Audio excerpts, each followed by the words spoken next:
On WKBN to the east side.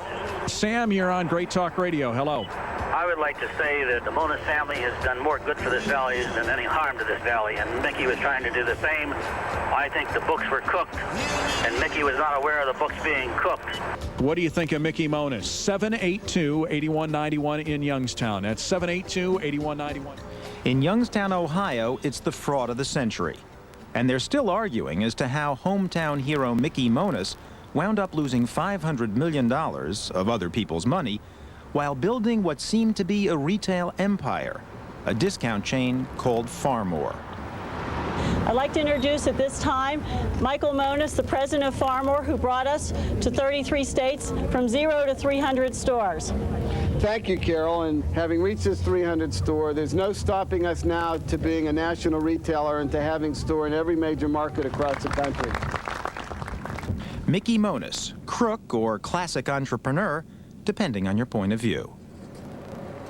The story of Phar-Mor is a tale of fraud, one of the largest in American corporate history. But it's also a modern morality play, in which previously honest people, hired more or less at random, sustained the fraud for years. We'll show you how they did it. But you'll have to decide for yourself as to why, and why they were allowed to carry on by everyone in a position to stop them, from investors to the board of directors to the auditing firm of Coopers & Lybrand. But maybe the best question to ask as you watch the fraud unfold is simply this: what would you have done had you been a part of the juggernaut that was Phar-Mor? Some people in this world have one thing on their mind: deals. In 1982, Monas opened his first Phar-Mor, a deep discount store that sold everything from prescription drugs to shampoo, all at unbelievably low prices. A key to low prices was power buying, Monas's catchphrase for loading up when suppliers offered rock-bottom deals, thus creating far more savings for cost-conscious customers. The prices were so low, competitors couldn't figure out how Phar-Mor did it. Monas looked like a winner to David Shapira, the Pittsburgh grocery executive who bankrolled the new venture and served as its CEO. Shapira had the credibility, Monas the gambling spirit. Strong sales at the first store so impressed Monas's bosses that a second store followed within 7 months. Within a year, there were 8. To help him build the new firm, Monas hired young men. Many of them lacked experience, but they made up for it in loyalty to the boss. To run accounting, he chose Pat Finn. You could see yourself going after problems, challenging yourself, solving problems. In accounting, you work through a problem, there was a right answer and a wrong answer. Things were black and white. And that's probably part of my personality. Things are black and white, things are either right or wrong. To Pat Finn, the ethical calls had been easy until he met Mickey Monas, a man with a brash exterior but an inspiring ability to create jobs and make money. He had the ability to motivate all of his, everyone who worked for him to have that same type of fire and that same type of dedication towards Phar-Mor. Monas used his growing reputation as a business prodigy to boost his hometown. He was often on the front lines at public celebrations, inviting people to believe in whatever enterprise he pushed, whether it was Phar-Mor or a summer camp for local city kids. He became almost like a cult figure. He really did. He was bigger than life. He was bigger than life. He could do no wrong. He had the Midas touch, however you want to say it. He was a very, very important person for the psyche of the Youngstown area. Word of Monas's success spread quickly among local banks and investors, who in the recessionary days of the early 1980s were starved for fast-growing investment opportunities. People looked upon Phar-Mor as perhaps the greatest success story in the retail industry ever. I remember when Sam Walton from Walmart came out and made the announcement that the only company that he fears at all in the expansion of Walmart, his #1 competitor, is Phar-Mor. As it grew, Phar-Mor found itself up against Walmart in mall after mall. In 1985, there were 12 stores. By 1987, 40. To win in the world of deep discount, you beat the other guy's price and hope to capture his customers. So, for the next 2 years, Monos committed Phar-Mor to underselling Walmart. But the prices were so low, he began losing money in those stores. Pat Finn watched nervously as year by year the profit margins of the entire company eroded. By 1989, he realized Phar-Mor now faced a loss of millions. Finn went to Monos with the bad news. Mickey Monos was in a tough position. 5 years into running what had seemed a white-hot company in a sizzling industry, he was losing money. What were his options? He could announce the losses and risk losing his credibility, his credit, and quite possibly his company, or he could buy a little time by parking the losses temporarily and put more effort into improving efficiency, getting lower prices from suppliers, something that would enable him to turn a profit once again. Monos chose to buy time, according to his chief financial officer. Pat Finn states that when he brought the disappointing results to his boss, Monos simply crossed them out with a pen and wrote in higher numbers showing a profit. Now, this was illegal, but the report was mainly an internal document. Phar-Mor was lying primarily to its owners. According to Pat Finn, Monos continued to change the weekly financial reports for 4 months before entrusting the task to him.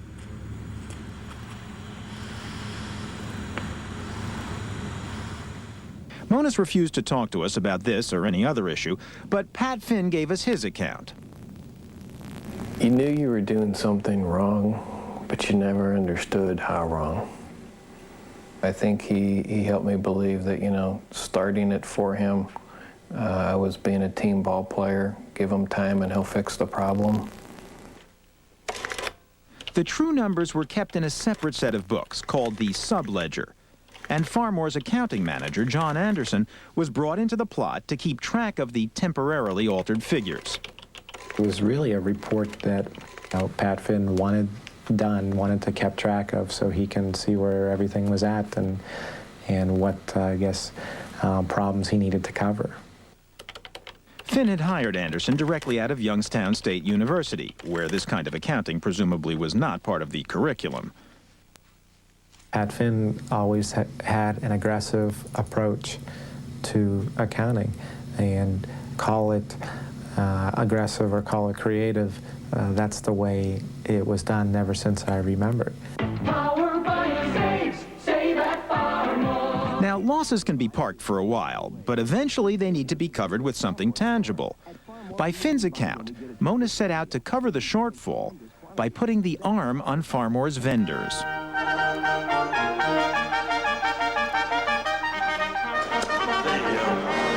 Merchandise show is now open. That's wonderful. Strawberry kiwi, let me try that. And you're beautiful. Thank you kindly. Thank you. The merchandise show, where retailers and vendors haggle over the price of, say, a year's supply of strawberry kiwi juice.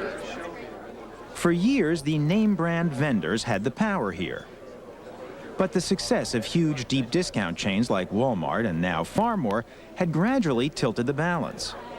The chains were now big enough to muscle the suppliers. They were certainly in a position to squeeze and leverage suppliers, no doubt about it. Everyone is under pressure to make sales. Here's a company that looked like it was going to be another Walmart. Monos's inspiration was to squeeze upfront payments from vendors in return for not selling their competitors' products. He'd use these exclusivity fees to cover his losses. They may have said to one company, we'll keep your line if you'll give us $500,000 or $1 million fee. And if they said no, they would go to the other company and give them the business. They'd give them the business all right. Coca-Cola, for instance, paid Phar-Mor $10 million to keep Pepsi out of Phar-Mor for just 5 years. Vendors let themselves be strong-armed by a retail newcomer without ever wondering, it seems, if the Phar-Mor phenomenon was for real. Meanwhile, Phar-Mor's accountants used the millions in exclusivity fees to help offset the losses they were hiding, which had now reached $18 million. But the fees were not enough. Phar-Mor wasn't Mickey Monos's only interest. He had invested in over a dozen other businesses and even had the moxie to take on the National Basketball Association. Did you ever think you'd be a professional basketball player here? Always when a you got dream of mine. Really? Right. Did you play ball? Just in high school. And how tall are you? 5'9". 5'9". So you could have made this league sometime if it was 20 years ago. I don't think I have the quickness. Okay, let's go back to courtside and jam. Monis's World Basketball League had a hook. No player was taller than 6'5", and the 9 teams were located in smaller markets, in cities like Youngstown. There's a lot of people who lose a lot of money in minor league sports. So yeah, it was a challenge because he was going to again do something that nobody had done. He was going to be a success where others had failed. As at Phar-Mor, Monis concentrated on image. He personally assembled the All-American Girls, a professional cheerleading squad which traveled from game to game throughout the country. He pushed to popularize the league by broadcasting games. Using a TV production company he bankrolled with borrowed money.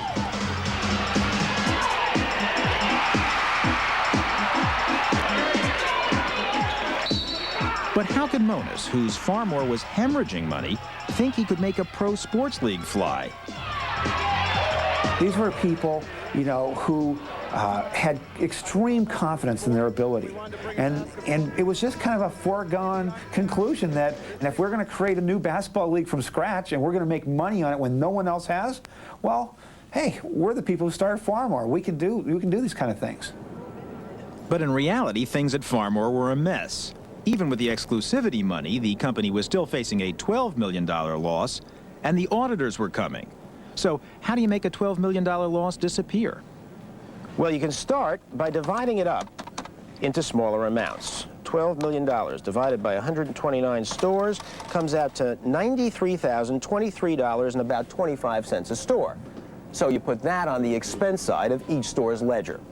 And to make it balance, you need to add $93,023 and about 25 cents to each store's assets.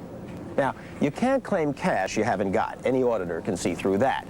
But you can claim another category of assets. Your inventory is worth more than it actually is. And that's the first thing they did. So Phar-Mor claimed every 6-pack of Coke in the store was worth, say, $2.30, when in reality it may have sold for $1.98. Multiply that difference by thousands of 6-packs of Coke in 129 stores, and you're on your way to a $12 million cover-up. It's a whole new world facing today's chief executive. Competition is fierce. But how could who sell themselves on their know-how be so easily fooled, especially since a good auditor checks the inventory while it's physically counted? Now, you can't check all the inventory in every store. Moreover, Cooper's, having won the Phar-Mor account with a very low bid, wanted to limit its costs. So Cooper's checked only 4 stores out of 129. And get this, Phar-Mor found out from Cooper's which locations would be checked months in advance. So when Cooper's arrived to examine the stores, it's not too surprising that everything appeared to be in order. We went to Cooper's and Lybrand to ask them why they were unable to uncover the fraud. An accountant is a watchdog, but not a bloodhound. An accountant cannot be expected to search out and find every piece of fraud. There's really a big difference between being a bloodhound and a watchdog, and I think that's an important distinction. But perhaps a fair question is not whether Cooper's was hired as a bloodhound, but whether the watchdog was asleep. With only a tiny sample to go by, Cooper's accepted Phar-Mor's inflated inventory figures year after year, even though Finn couldn't back them up with documents. In the end, the auditors not only bought Phar-Mor's numbers, but declared that the company had actually earned a record profit in 1989.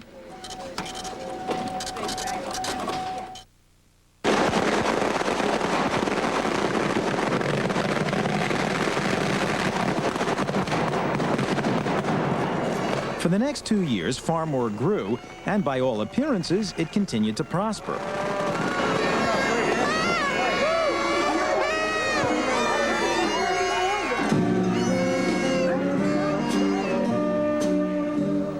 To the folks back home, Mickey Monas had become a legend who breathed new life into their old town. He just produced jobs for everybody. You know, not just the jobs around Youngstown, but around the country, because every time they opened a store, they hired more people. Kim's Cafe was where Phar-Mor executives came to celebrate their victories. Monas, the local boy made good, would occasionally stop by to serve as celebrity bartender. All the girls from upstairs requested, I forget the title of the song, but it went, Mickey, Mickey, you're so fine, you blow our mind. And they'd be singing it over there, and then they'd be all pointing over this way at the bar. And then it got the whole dining room singing the song. Despite monumental losses, Monas played on, as if nothing were wrong. He'd apparently convinced himself that Phar-Mor was destined for glory, and with salary and bonus of $500,000, he lived accordingly. In addition, he took another $500,000 to add a room to his house,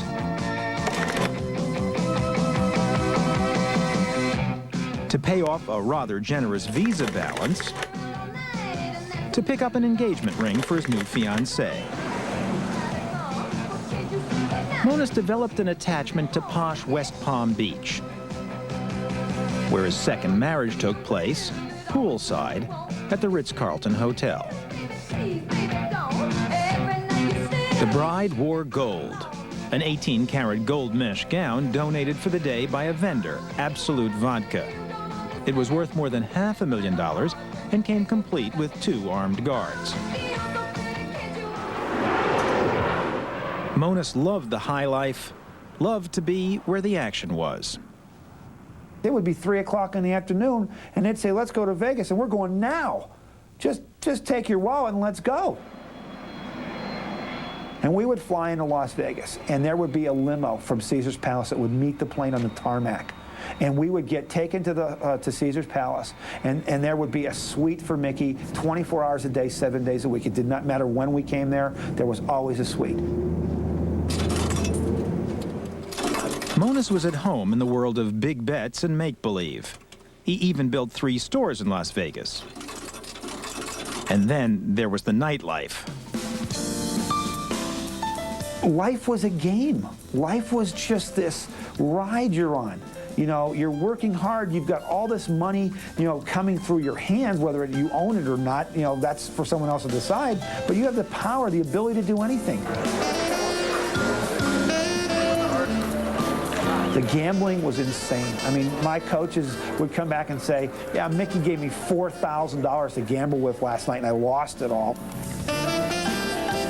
Monas's activities would eventually be scrutinized by bankruptcy examiner Jay Alex. The sense I have is like it was a boys' club. It was like a big boys' club is what it was. And they were having a great time, and the company was growing, and cash was flowing, and there were no rules and restrictions, and they were hot. But at Phar-Mor back in 1990, they were beginning to feel a different sort of heat. Losses were now more than $45 million and growing, but Monas refused to raise prices or retreat. He just couldn't admit defeat. It's a flaw that he had. He just couldn't look himself in the mirror and say, hey, we made a mistake here. We got to fix it and we got to go on. To cover up the continuing losses, Pat Finn was now faxing falsified financial reports to the board of directors and to David Shapira every week. But in November of 1990, a secretary mistakenly faxed a report with the real numbers to Shapira. Here in black and white was a report which no CEO could ignore.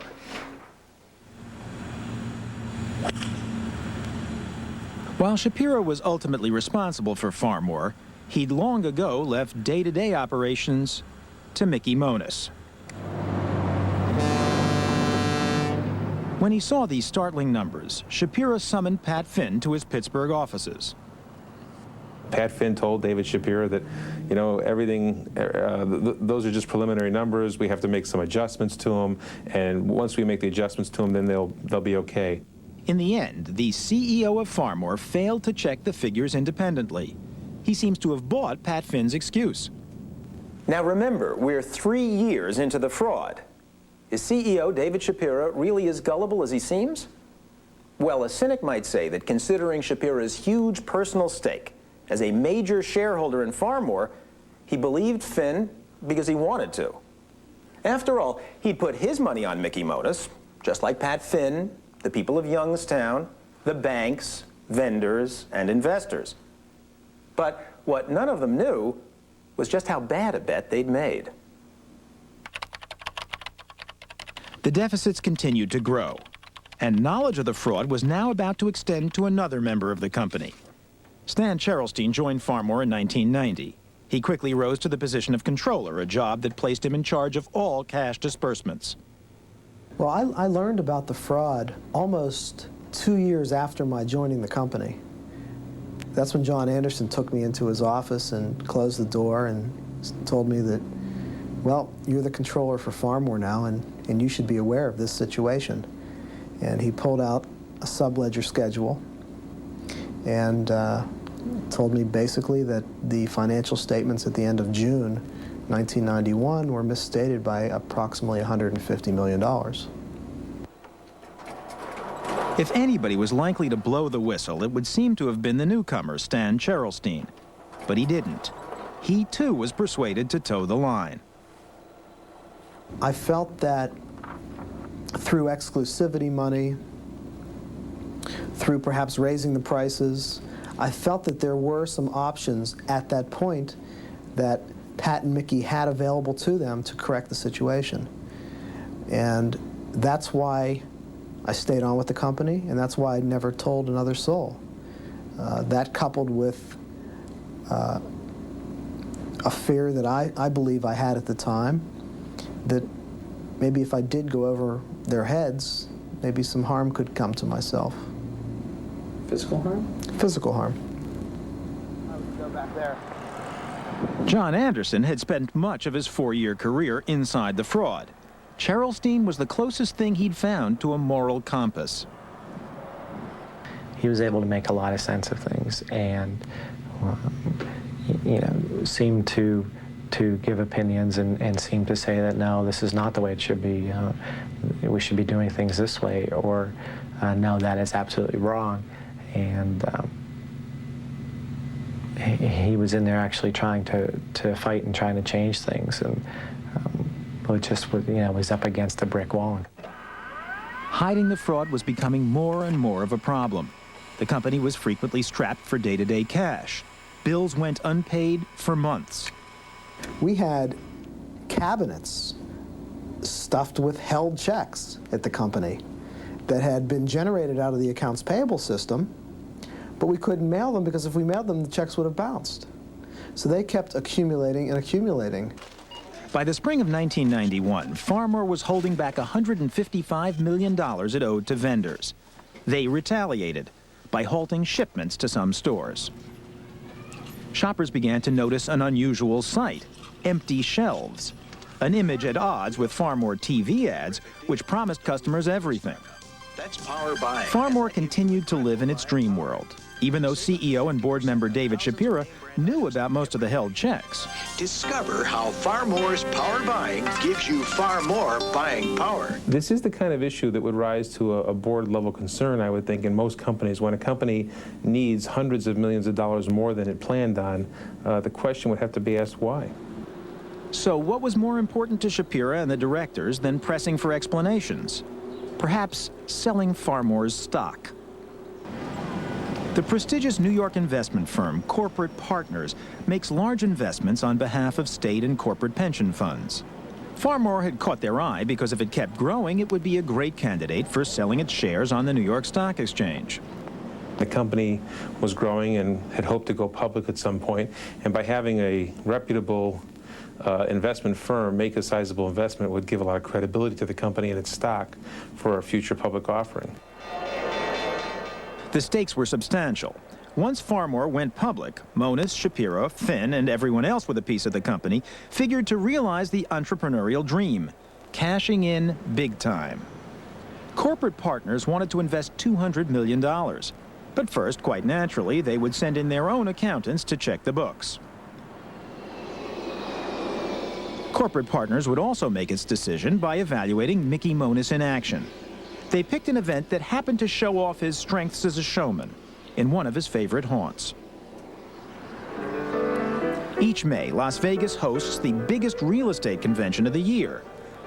Every major retailer in the country attends, including Phar-Mor, to make deals for new store locations.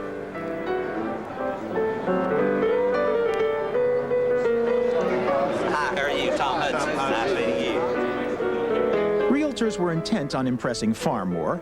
Monos was intent on impressing Corporate Partners. What Monos didn't know was that someone else was also watching him. Charity Imbrie, Phar-Mor's legal counsel, had been asked to watch over Monos by Phar-Mor's CEO, David Shapira, afraid Monos might jeopardize the Corporate Partners deal. But in the process, Imbrie picked up some alarming scuttlebutt. A Phar-Mor vice president told her that some vendors were refusing to supply stores because bills were going unpaid. Imbrie worried about the image of cheerleaders wearing hot pants employed as company hostesses. She also heard about a senior VP of Coca-Cola who said he hated doing business with Phar-Mor because he was always being pressured to support the World Basketball League.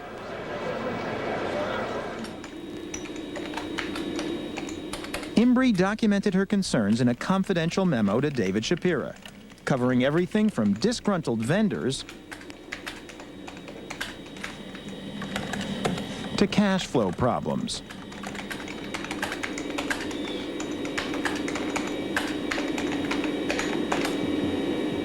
David Shapira received the incriminating memo shortly after Imbrie returned from the convention.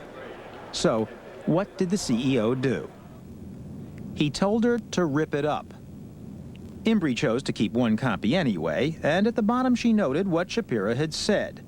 That, quote, he was aware of most of the items listed in this memo, and that, quote, it was particularly important to rip it up now because of pending financing stock sale with CP, that is, Corporate Partners. If they went ahead with their stock purchase, Corporate Partners would own 17% of Phar-Mor. David Shapira stood to make more than $2 million on the deal, Mickey Monos an even million. Shielded from the rumors, Corporate Partners saw only Phar-Mor's commanding role at the convention, and they were suitably impressed. I think what they saw was what everybody else saw on the outside, this company with this unique buying philosophy and buying ability and low prices and rapid growth coming from nowhere to $3 billion in sales in record time, and the mystique that it was taking over the deep discount world, and they were going to end up on top of the whole heap by the time it was done. 4 weeks later, Corporate Partners announced their $200 million investment in Phar-Mor. The official story was that this would give Phar-Mor the much-needed cash to continue its aggressive growth plans. But there were more pressing needs for the money than growth, or even covering the fraud. Much of it had to go first towards paying off angry vendors. Had Corporate Partners known that their money was going to be used to pay Revlon and Procter & Gamble and Helene Curtis invoices from 3-4 months ago, I don't think they ever would have invested in the company. But they didn't know, nor did anyone else. Welcome to the $1 Million Phar-Mor Championship, the Phar-Mor in Youngstown. As summer spread across the Mahoning Valley, Mickey Monos presided over the annual Phar-Mor Open, an LPGA tournament sponsored by Phar-Mor.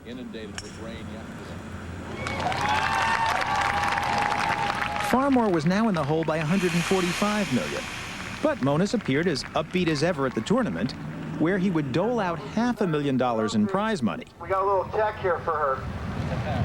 $75,000 for first place. Much of it was raised from Phar-Mor vendors. But Pat Finn was becoming more and more anxious. According to Finn, Monos had now distanced himself from managing the fraud, which required more attention than ever. And Finn was stuck with the responsibility of designing new ways to cover it up. My energy and people who work for me was going to cover up a situation, and it really wasn't going towards making Phar-Mor a better company. And that really hurt. And I think we all long for the day that we could just kiss this goodbye and just dedicate ourselves to making the company better. About Pat having his own agenda, or he has his agenda. But if Finn still harbored some hope, Cherylstein and Anderson had lost the last shred of faith. John and I continually talked about the fraud and what we were going to do to resolve it. We had these discussions probably every day for lunch. And Pat was aware that we were talking about it all the time. And he knew that we were nervous. And it was those concerns that we brought to Pat's attention that really forced the April meeting. Finn now went to Monos and told him the junior executives were threatening to quit if something wasn't done to address the problem. A meeting was set for a Saturday morning in April of '92. Cherylstein was especially worried that if the fraud were discovered, Monos could lay blame on the accounting department. So I went into the April meeting knowing that I didn't want the situation blamed on me, because I had just arrived 6 months earlier. So I decided to tape it. We're getting real close to audit time here. Right. And we got some major problems out there. Right. And, we're talking about how to cover it next year. Yeah. That assumes we get through an audit. And, I'm on the front line out there I know that. with these auditors. And if something comes out the light, I'm there first. And I got to sit there and try and cover this stuff. And, Something comes out, you're going to have to get the Pat. but the numbers are just, the problems are multiplying and the numbers are multiplying. Yeah. Try to get through the audit. I don't know what else to tell you. That's what we got to do. We're in a good spot here, obviously. Keep our fingers crossed and get through it and get the number down. Leaving that meeting, there was a very discouraging a feeling, a sense of almost that, whatever the guy's saying probably is not going to happen. Mickey's personality is in essence, he's a gambler. If he loses a bet, he's going to double up on the bet to hopefully the next time he can recover his funds. It is very testy in Youngstown. Monos's penchant for doubling up his bets was about to prove his undoing. The WBL was a disaster, soaking up money. In the first year alone, Monos personally had to put up over $1 million for the league, and still it wasn't enough. But where would he get more money to prop up the league? From a familiar source of funding, as it happens, Phar-Mor vendors. Tom Zawistowski says Phar-Mor's executive in charge of buying simply ordered vendors to become sponsors. We'd go to his office and he'd say, all right, here's who I think we'll buy. Frito-Lay, Fujifilm, people like that. And then basically he'd get them on the speakerphone and he'd say, listen, this is important to us. You're going to buy a $50,000 sponsorship, period. But when fans lost interest in Monos's basketball league, so did the sponsors. Remarkably, Monos directed that far more funds be used to keep the league going.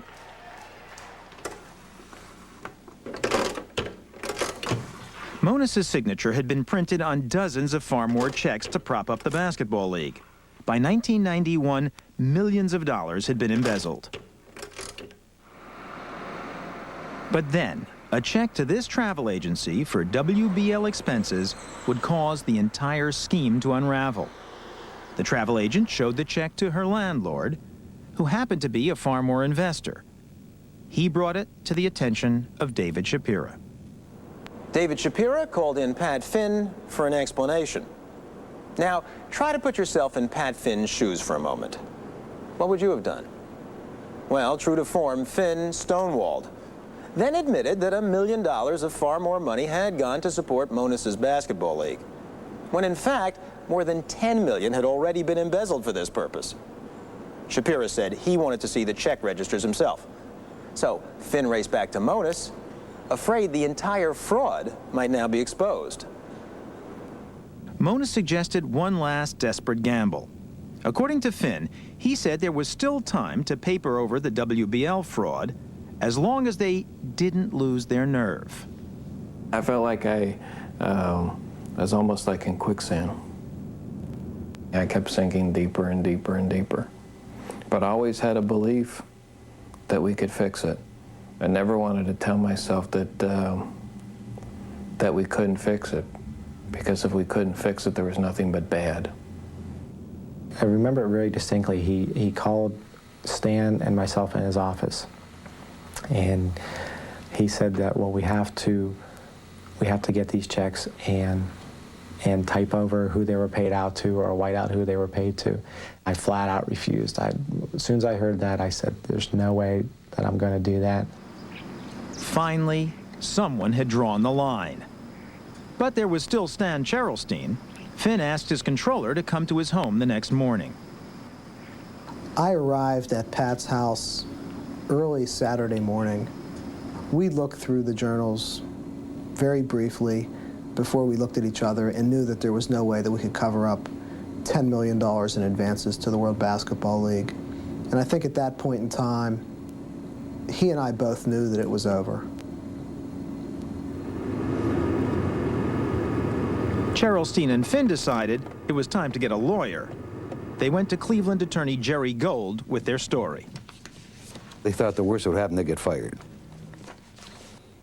Yeah, as soon as I learned the amount of money involved, nobody walks away from those kind of situations.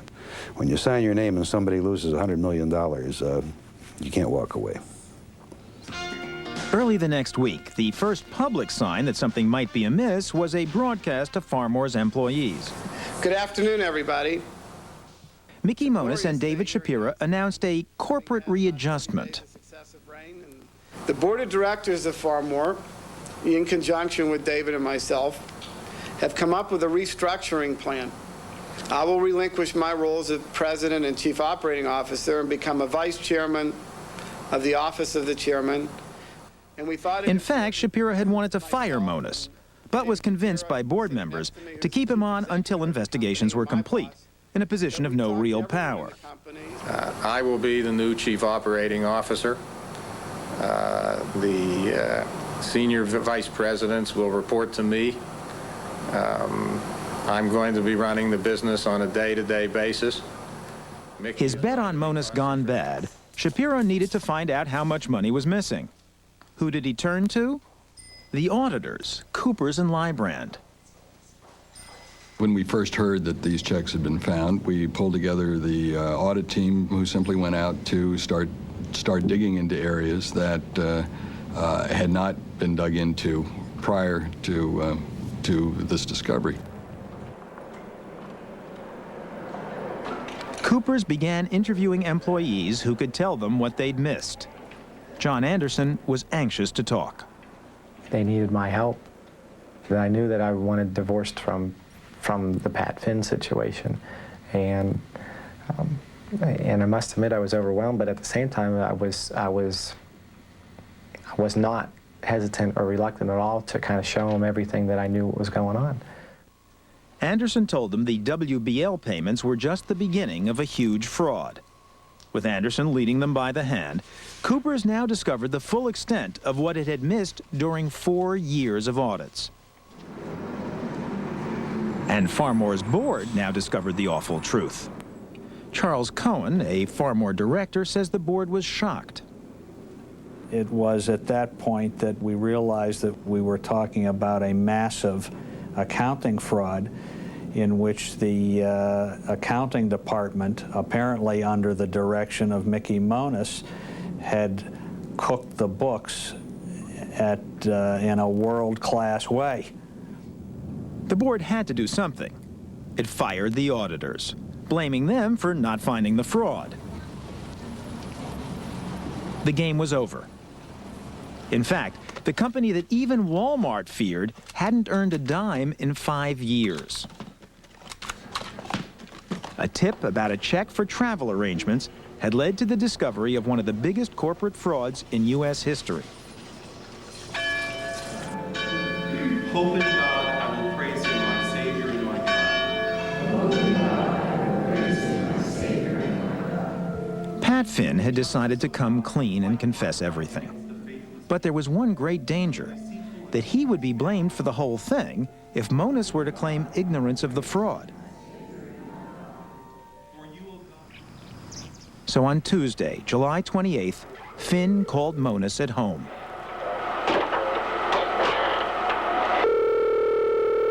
Hello? Mac. Yeah. What's going on? How you doing? Not good. Finn wanted tape proof of Monis's involvement to take with him when he went to the authorities. I mean, when we go in and we talk about this, I mean, are you going to protect me and my guys and say that, you know, you basically were authorizing this? Hey, I'm going to protect you. What am I going to tell them? I mean, what am I going to tell them? That I didn't know anything about it? Is that what you mean? No, I mean, you almost have to say that you authorized it. I mean, that you knew about it. I'm going to say, I know we had a bucket to cover the gross profit, and we weren't covering it, and it got away from us. That's what I'm going to say, okay? Yeah, man, I just feel we're just cooked. The next day, Finn turned himself and the tape over to the authorities. For Mickey Monis, it also appeared to be over. Phar-Mor fired him, and he was indicted on 129 criminal counts. The government accused him of directing the fraud. Their chief witness would be his protege, Pat Finn. I'm really not going to comment on the case. We're not going to talk about the case. I appreciate that you have a job to do, but we're not going to talk about it. Okay? If convicted, Monis would face life in prison and fines of more than $36 million. Overnight, Phar-Mor's image of success was snuffed out. I'd like to kill him. I really would. Thousands of employees were laid off when the company filed for bankruptcy, revealing that it needed $500 million to erase the losses. In desperation, Phar-Mor closed half the stores Monis had opened. And the shockwave spread quickly across the nation's business community as suppliers, banks, and investors learned that they'd been backing a loser all these years. Anthony Cafaro's company lost more than $9 million. Everybody gets hurt. I mean, all the employees, obviously the investors, their stock is worth virtually nothing. Many of the vendors actually lost money or will lose. They're not going to be paid dollar for dollar when the bankruptcy comes out. The banks, the lenders have lost. Who's made money on it? Nobody has, ultimately. The only people that come out are the attorneys at the end. A slew of legal suits followed as investors and lenders hurried to stake their claims.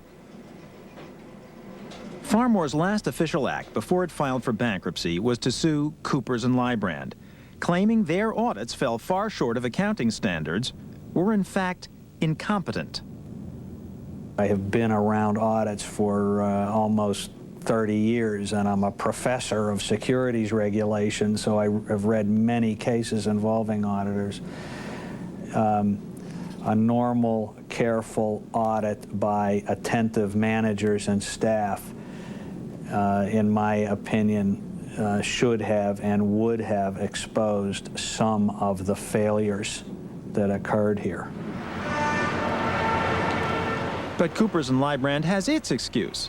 It was royally snookered, just like everyone else. When you have the most senior management of the company, particularly its financial management, consciously setting out to fool the auditors, to hide information from them, as they've testified in the Monis trial, it's very hard to get around that kind of activity by the senior management.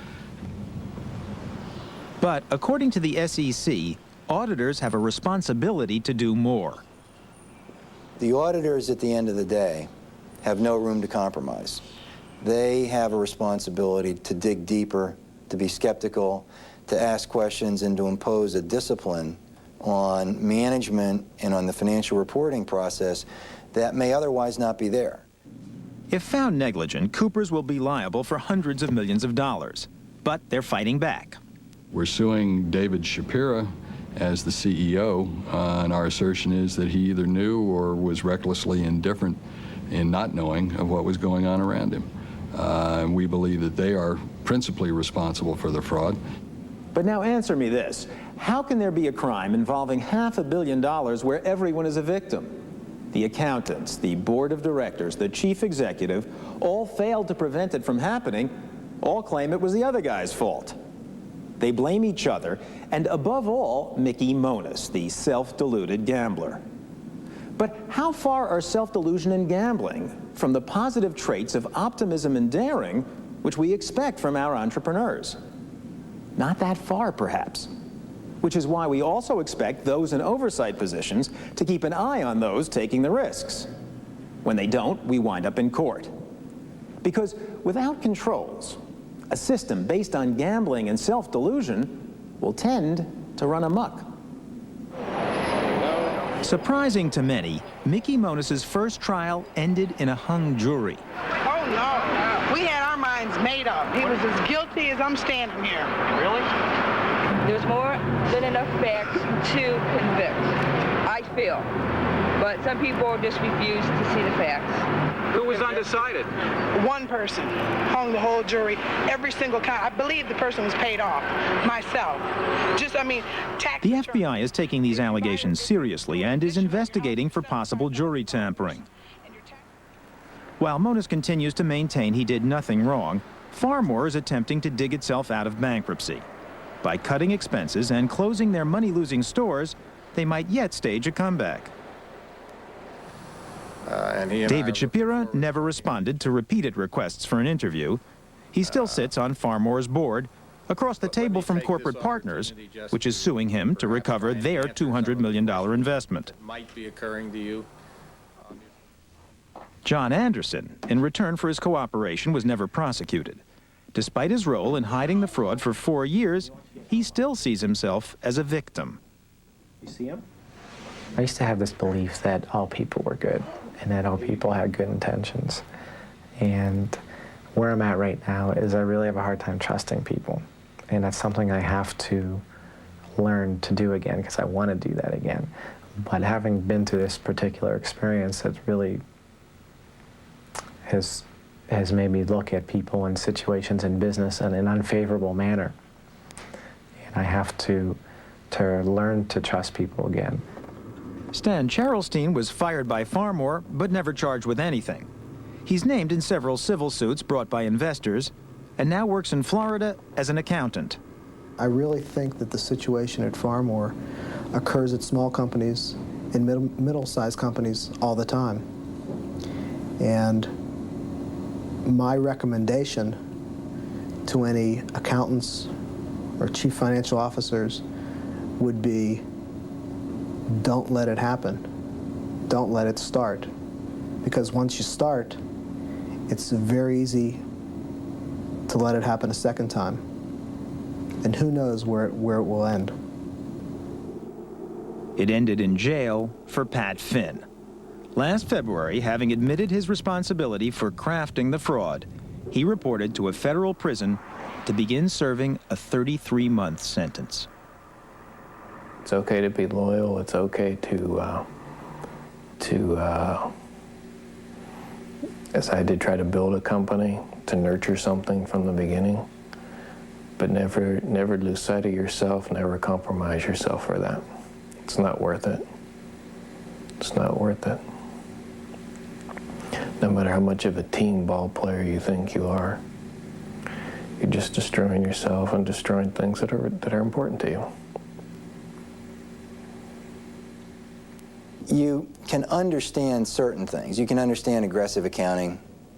You can understand people who are executives, who are hard-charging, who are optimistic. That's how they get to be leaders. Those very things that made someone a superb executive, a superb accountant, a superb chief financial officer, sometimes also make them a superb criminal.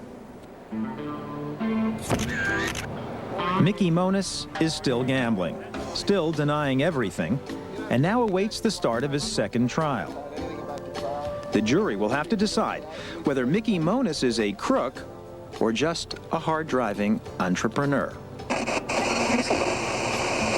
What a sad day it is for Youngstown. What a black day it is for Youngstown. Like you say, he brought a lot of value and positive things to the valley. I felt bad because it's another black mark against our town, and it seems that we seem to be so gullible that we want to... I compare Mickey Monas kind of like to Richard Nixon. He just got caught.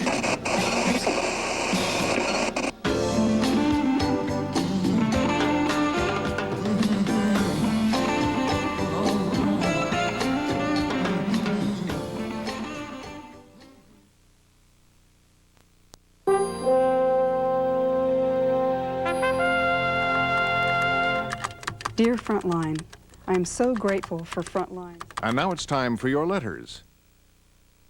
Committee will be in order. Is this any way to run a government? Frontline's recent investigation of government waste and mismanagement inside the U.S. Department of Agriculture sparked this outcry.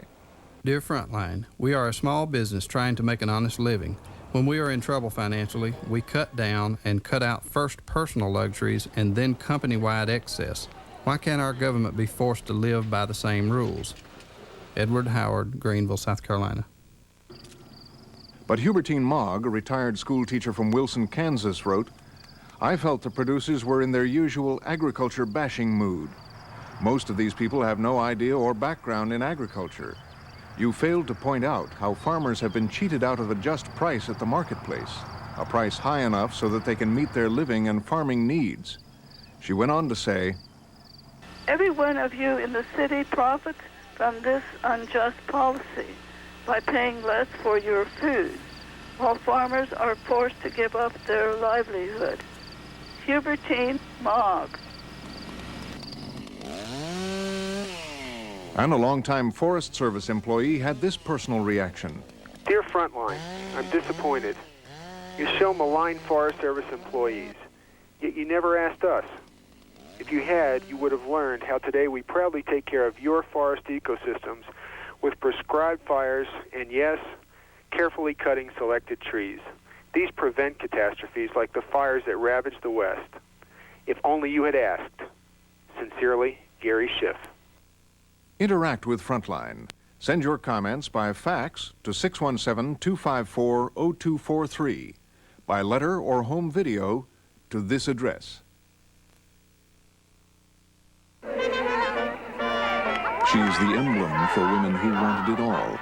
My world exploded when I got to Wellesley. We've been endowed with a sense that we could do it all. They were not easy decisions. What if I hadn't gotten married? I would not have a husband. I would not have children. Could I still make a difference like that? The price tag. Still agonizing. I had to listen to myself. It's my life. Do I measure against Hillary?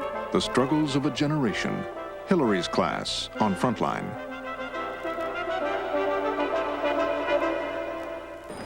Mickey's personality is in essence, he's a gambler.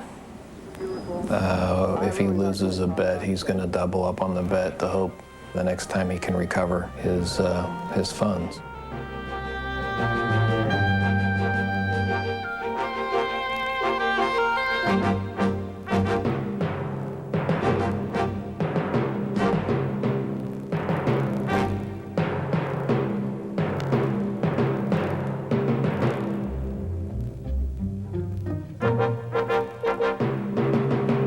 Evening at 10 o'clock, you can learn what a cooperative is and why over 100 million people belong to them on The Spirit of Cooperation. Right now, stay tuned for The Great Depression and the relationship between FDR, New York City Mayor Fiorello LaGuardia, and the New Deal here on Intelligent Television, WFUM. Funding for Frontline is provided by the Corporation for Public Broadcasting and by annual financial support from viewers like you. Frontline is produced for the Documentary Consortium by WGBH Boston, which is solely responsible for its content.